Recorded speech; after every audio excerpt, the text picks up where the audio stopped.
What is going on, beautiful people? My name is BetSam. This is going to be the full card breakdown for UFC Fight Night. Erin Blanchfield taking on Macy Barber at the Apex. And listen, before everybody goes, another Apex card. We could have just had 2 off weeks, Instead, we only have 1. So I'm glad that we have the Apex instead of no card, because no card Saturdays/Sundays are rough, man, are absolutely rough. And we're going to break in from the top of the card and work our way to the bottom. Starting off at the main event, we have Erin Blanchfield taking on Macy Barber. If you guys have been living under a rock, haven't seen my Slam of the Week, you wouldn't know that I'm picking Erin Blanchfield with an incredibly high confidence. Erin Blanchfield has only looked exposed 1 time in the UFC, and that was against Manon Fiorot. Now, number one thing I want to point out in that fight is that Erin Blanchfield never stopped trying to win. She obviously didn't come up with a good game plan to be able to find path to victory there, but she never stopped trying. Never. Not for 1 second of that 25-minute contest did Erin Blanchfield resign herself to losing, so I take huge credit in that. She's tough as shit. She comes forward. She's always game. Manon Fiorot was just a little bit bigger and a little bit outclassing her in the striking. One thing I will say is the loss there to Manon Fiorot aged well, even in the grappling department, because you saw, Valentina Shevchenko as well-rounded as anybody within this division, within the women's flyweight division. There's nobody more well-rounded than Valentina, and Manon was giving her problems there in the grappling as well. So, more of a threat. On the Macy Barber side, listen, Macy Barber is all action. She comes forward. Her best win, I would say, is her finish over Amanda Ribas. But Amanda Ribas is a hit or miss fighter, and Amanda Ribas does actually get hit a lot, which was showcased in that fight. In this matchup here, though, I think that Erin Blanchfield is going to be able to take her down. Macy Barber showed a lackluster takedown defense many times within her UFC career. Particularly the one that you want to highlight is Andrea Lee. 5 for 5 takedowns there. Andrea Lee almost won that fight, and Andrea Lee doesn't win fights against anybody. Erin Blanchfield here, she's young, 26 years old, been training since she was, 12 years old or something like that. You've got to go Erin Blanchfield here. Slam of the week, first pick, top of the bill, Erin Blanchfield. Secondly, in the co-main event, we're flipping it all the way over. We have Mateusz Gamrot taking on Levit Klein, and spoiler alert, guys, I'm taking the underdog. Not only am I taking the underdog, I am picking Levit Klein for the underdog opportunity. That is right. Listen, Mr. Highlight, Levit Klein, I think that he has a future in this division, and people, you might fucking roast me in the comments of this. You might, people might roast me. When I see Levit Klein, I see a lot of the similar skill sets that I enjoy and think find success from Ilia Topuria. I'm not saying Levit Klein's as good as Ilia Topuria. I'm not saying he's the same as him. I'm saying when I see the way that he is able to blend in his grappling and utilize his heavy boxing pressure, I like Levit Klein. I like that he's able to, have the hand speed advantage against almost everybody he fights. He's looked durable. I think that in this matchup here, Mateusz Gamrot not being particularly dangerous, not being the biggest man in the division, not being an incredible striker, but being a pretty good top control wrestler, really plays into the hands of Levit Klein here. I love him at underdog pricing, and I think if we see Levit Klein squeeze away with the win here, you're going to see him being a heavy favorite against a lot of the lightweights that exist on the roster.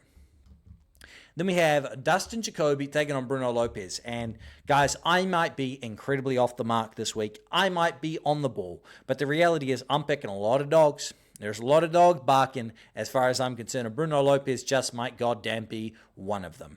Bruno Lopez has only experienced defeat 1 time. Only experienced defeat 1 time, and that was at the hands of Brinson Ribeiro, where he got knocked down in the first round. Now listen, if he doesn't get absolutely chinned by Dustin Jacobe, I think it's Bruno Lopez all damn day. Dustin Jacobe has good takedown defense. It's good. It's not amazing, and he doesn't have amazing activity. I think Dustin Jacobe thrives in a fight where he's able to control the pace, control the striking exchanges. I could see Bruno Lopez just getting in his goddamn face, getting up in his grill, making it dirty, making it ugly. Speed advantage might be to the old Dustin Jacobe, but just about everything else, I'm going to go Bruno Lopez here. I'm taking the underdog here. Give me the big Brazilian to get it done. I think he wins this fight by KO or decision. Then we have Zachary Reese taking on Dusco Torovic. Guys, I have really done the research on this. And when I say really, I have watched every single fight that Dusco Torovic has had in the UFC within the past week. We had an off week. I was able to go back and watch the tape. The reality is Dusco Torovic is a bottom of the barrel middleweight. And I'm going to put it as simply as this. If Zachary Reese cannot go out there and defeat Dusco Todorovic, he does not belong on the UFC roster. I will repeat that. If Zachary Reese cannot defeat Dusco Todorovic, he does not belong on the UFC roster. And I think he does belong. I don't think he's going to be a world beater. I don't think he's going to be a world champion. I don't think that he's going to finish probably anybody in the top 5, but I think he gets out of Dusco Todorovic here. I think he knocks him out or submits him within 7.5 minutes. Give me Zachary Reese. I think the price is built into the fact that he was knocked out a few months ago. It's built into the chin concerns. Because if this was, Zachary Reese, we've never seen him KO'd. He's 9-0 and he's coming off of 9 victories. I think you're going to be seeing Zachary Reese at $1.10 here, $1.05. So we're already getting discounted Zachary Reese. And the last time I said something like that, it was Bo Nickel. It was. So proceed with caution. I'm betting on Zachary Reese, and I think he wins this fight by finish. Then we've got Ramse Brahim taking on Billy Ray Gooff. I don't know why I said it that way, but we did. Billy Ray Gooff, 26-year-old here, surging contender. This guy's coming in here. He's hot. He's heavy. He comes in to bang. Hot and heavy coming into bang. Yeah. We'll leave that in. Hot, heavy coming into bang. Billy Ray Gooff here, 9-3, taking on Ramse Brahim, 11-5. Ramse Brahim coming off of a knockout victory. Billy Ray Gooff here, I don't understand the line. I really don't. Billy Ray Gooff has done nothing for me. Who's he beaten? Nobody. He's coming off a loss to Trey Waters. Not that good. Yeah, Trey Waters is tall as shit, but for a 6'5" guy, he really doesn't know how to use it that well, Billy Ray Gooff here in this spot against Ramse Brahim, sure, should he be favored? I think he should be about $1.60, I don't understand why he is $1.29. For that reasoning, I think the value is on the dog here. It's on Ramse Brahim. As a generalized pick here, I would go Billy Ray Gooff, but I'm going to throw a little coin on the side of Ramse Brahim. I'm picking Billy Ray Gooff like head-to-head. If there was no betting lines, I would.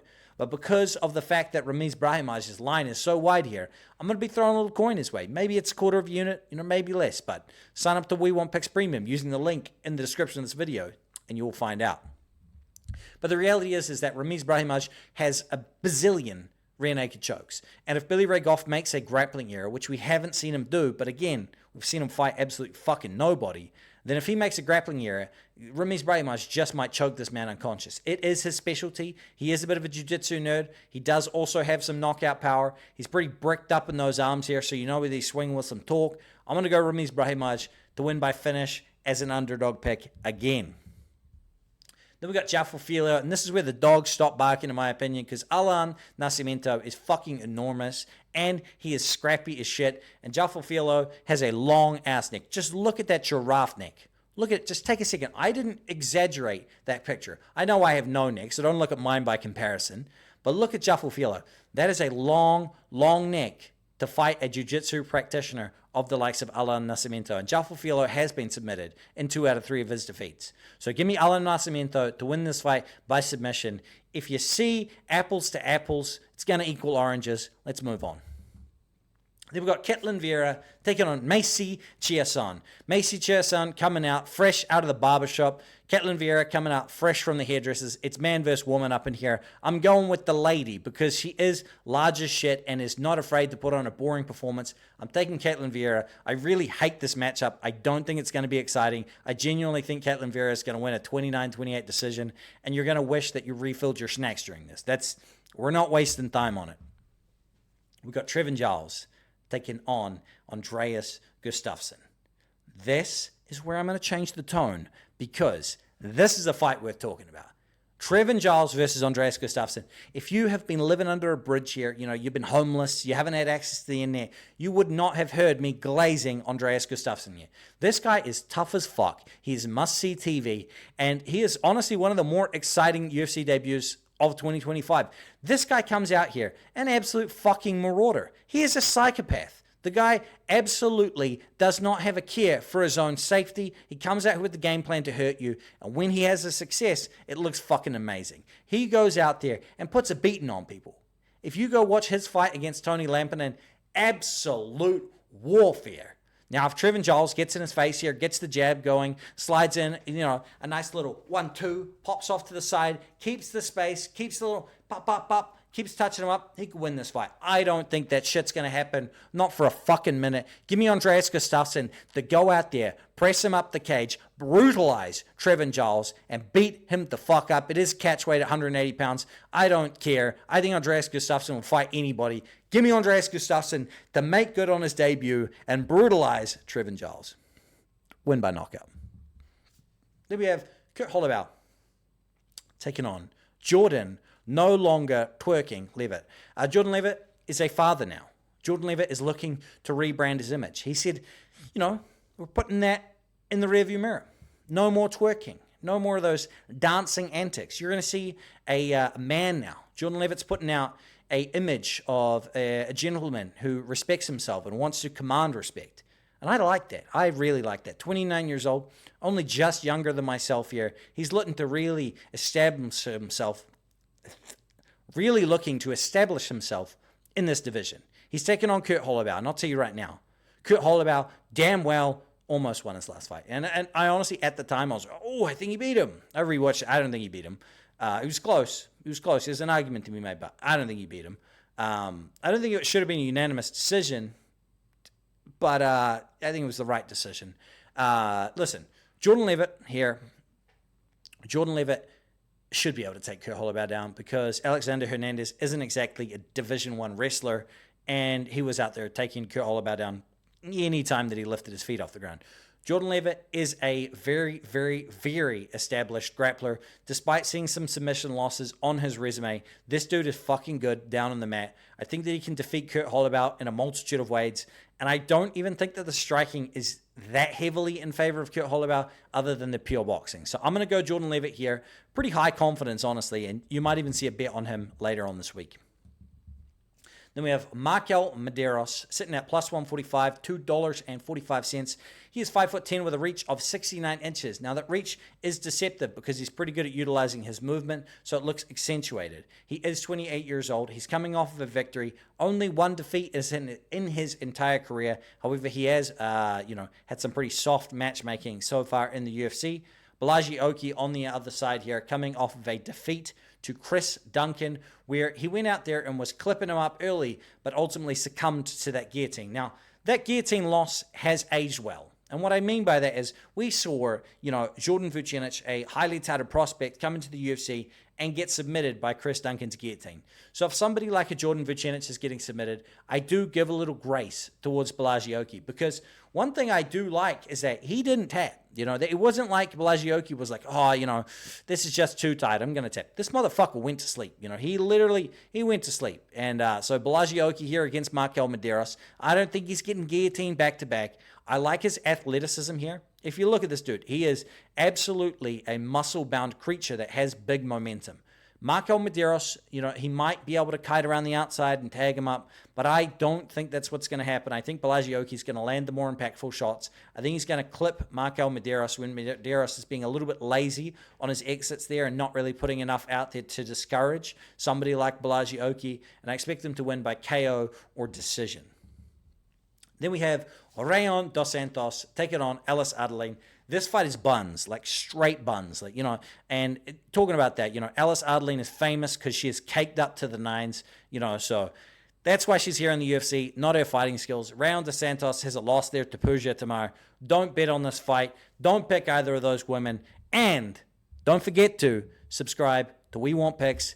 Listen, I'm telling you right now, sign up using the link in the description of this video. Code BetSam for 10% off. Don't forget to use the link and the code, and you can unlock all of my bets, Jacob's bets, Angelo's bets, and more tools, also Adam's articles. What are you waiting for? It's $10. Support your boy, and I'll see you all at the cash counter.